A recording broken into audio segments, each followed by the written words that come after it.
So, you're a proud owner of the Smart Oven Pizzaiolo. Well, what you might not know is that this oven does more than pizza. Yep, that's right. The 750 Fahrenheit setting is excellent to char vegetables on.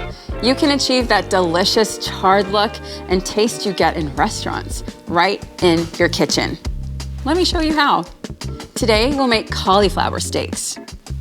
First, insert the pizza stone into the oven cavity and turn the style dial to the 750 Fahrenheit setting. The time dial lights will illuminate with the recommended time for this setting. You can adjust the time by turning this dial. You'll notice the temp light start to flash, which indicates that the oven is preheating.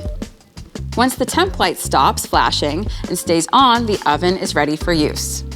Now that our cauliflower is ready for charring, grab the pizza peel to place the cauliflower steaks directly onto the pizza stone.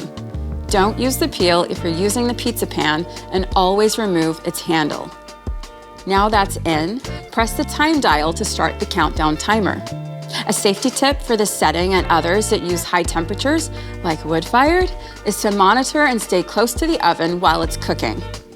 The extreme heat means your food can quickly become overdone, and we don't want it to ignite. When the oven alerts, the time dial lights will flash and then go out. You can now remove your cauliflower steaks. Wow, so fancy, yet so simple.